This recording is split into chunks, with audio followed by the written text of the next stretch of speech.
Okay, seeing no one else come forward, we will close public comments and we'll come back to council for comments. And we'll start with Councilman Chess. Thank you. I really do, there are a few questionable things I may have, but I really do believe that this is a way that we can push this agenda going forward, making Fairborn greater. I do like the proposed changes. I think they meet the requirements or either where we're going for Fairborn. So I just think that these changes to me are really common sense changes. And I can appreciate the hard work that you guys have put in to bring this forward to council. Thank you. I have no questions, Your Honor. Thank you. I have some questions and comments, but they're mostly, I just want to bring up topics that I've heard from people that were concerned so that we can just ask those questions and have them answered here.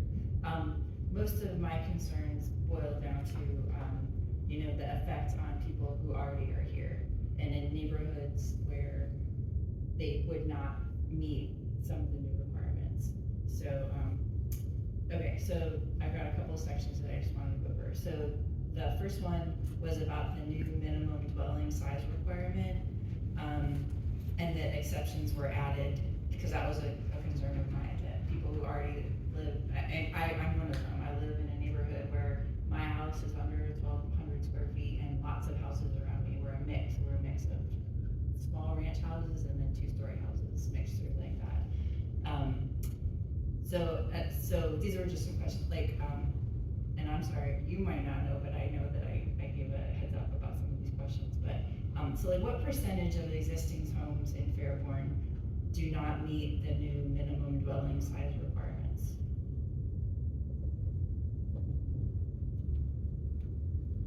Yeah, I don't have that information. Oh, okay. Well, I will just say, as like, I know there's a lot of houses that don't. So that's why this was really important to me to make sure that I asked the right questions to look out for the people.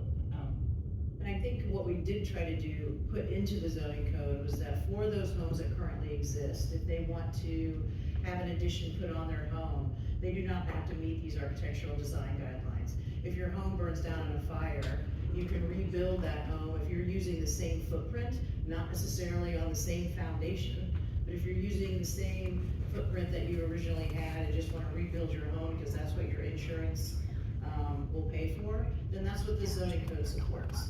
So I think that we are trying to protect those existing homes throughout the city, and so we definitely had some conversations about that when our steering committee met, and this did come up.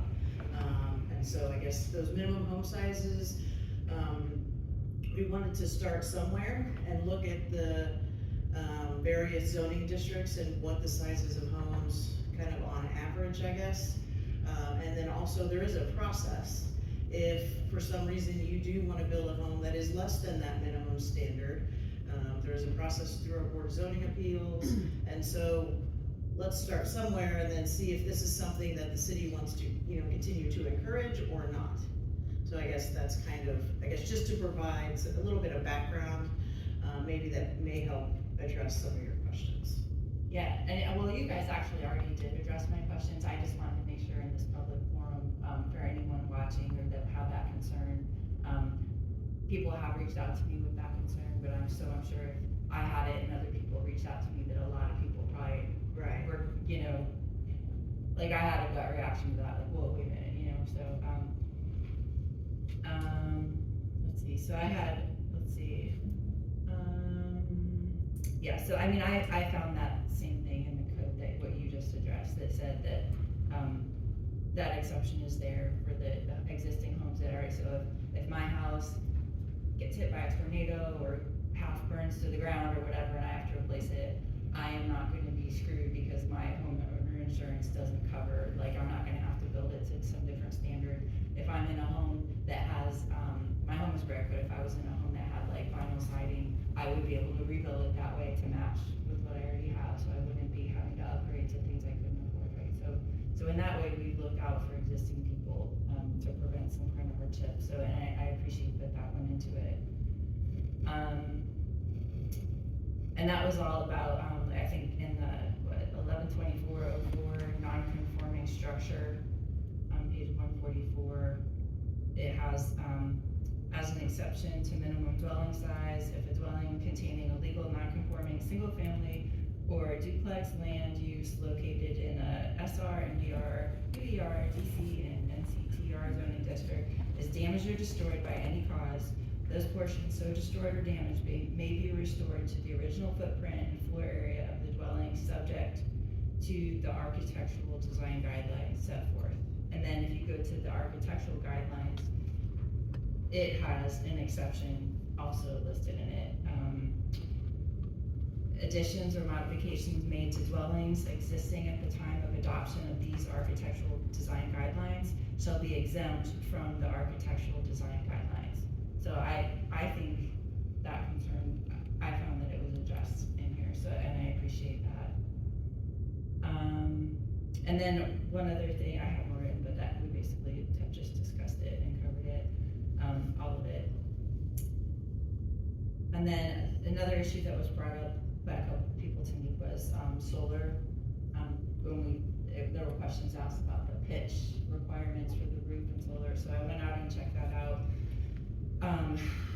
The pitch required by or not required, but the recommended, according to the U.S. Department of Energy website, Homeowner's Guide to Going Solar, it says typically solar panels perform best on south-facing roofs with a slope between 15 and 40 degrees. Though other roofs may be suitable too, and that's like west and east. So I checked all of the design guideline roof pitches, and they all fit within that. So our design guidelines that's been asked, and I was curious too. So even if someone who doesn't ask for any variance or anything, those pitches do fit well with what is recommended by the government as a good pitch for your solar panels. And then one other comment that was brought up here about that, for residential rooftop solar, 1128.28 solar panels, section C2B. If roof mounted, the solar or photovoltaic, you think I could say that, I have them, system shall be located in the most inconspicuous location on the roof so as not to be seen from the street if possible, and still be able to function as designed. So the thing about that is, like when I did mine, I thought I couldn't put them on the front, but lots of people around me now have them on the front. And if it's a southwest or east facing with no shade, that is like for your money, like that's where you should put them. So I guess my question on that is, will the city prevent a homeowner from installing solar panels on the side of their roof that faces the street? No. So in that code, it says if possible. So that is where that gives us, I think, the leeway to make sure that, okay, I mean, there's no point in getting solar panels if you can't use them to their capacity.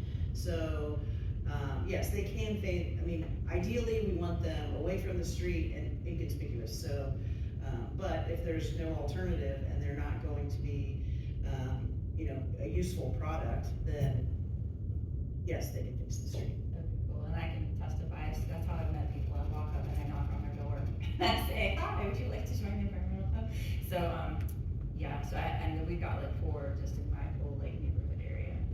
So I wanted to clear that up because that was a concern that was brought up. We didn't make any changes to our solar panel Right. section. Yeah, and I have been told by like Power Clean Future Ohio, who works with the environmental board, that our code is really good for solar panels. Okay, thank you. I just wanted to make those comments on the record, kind of about some of these concerns that I heard. Thank you. Okay. Thank you so much for the presentation, appreciate it, and also the read aheads, and then also some of the discussion that we had in work session. So I appreciate all of that. I sat on the Board of Zoning Appeals for a few years, and again, it was an interesting time. It's challenging when a resident brings forth a concern about building, whether it be a fence or a shed or an addition to a home. I think the stressful piece of all of this is, you own a piece of property, you wanna be able to do your thing and create the living environment that you want. The testing piece of it is, how will the neighbors feel? How will the folks around you feel? How does it fit in the character of what's presently in the neighborhood? I appreciate us trying to get to a point to where we can build some consistency in what we do and those decisions that have to be made. Nothing in this plan, in this rewrite, prevents a citizen from asking the question and asking for variance, asking for an adjustment, asking for consideration based on what that need is. And I can tell you, sitting on the Board of Zoning Appeals, we made some adjustments that everybody wasn't happy with, to the benefit of that citizen. I think it's great that we're able to bring those things forward before someone starts building something in a neighborhood that doesn't fit. It takes away from what's already there, because we all have to live in this space together. So I truly appreciate that, and I truly appreciate the cleanup and trying to make this understandable. It's tough to read through a zone, a code and try to figure it out, because we've got legalese, we've got all kinds of statements that this has to be this way because the state wants it to be this way. I appreciate the fact that I'm going through this planning class right now in Greene County, because it's opened my eyes to, we do have more room to maneuver than we think when it comes to some of these ordinances and some of the things that we have already in place. But it's in place to create the consistency we need to make those decisions and not take away from the character of the neighborhood. I think that there's definitely room there. So thank you, Jay, for working. Can you tell me, did the steering committee be together? Were they together for 18 months, a year and a half, 2 years? How long were that? So we met about 4 times through this whole process for the past year and a half. Okay. All right. And they were just several different citizens? Yes, citizens, planning board members, council members, downtown business owners, because that was one of the focus, was downtown. Chamber of Commerce, yeah. Okay, all right, thank you so much. I had a big long diatribe prepared, but I think most of it has been covered, so I'm gonna kind of summarize it. I think, Jay, you had mentioned, this is not a 600-page document that drills us down to finite, carved in concrete or steel. This is just guidelines for us to just base our decisions on. It's not, we're not married to this, it's not carved in stone.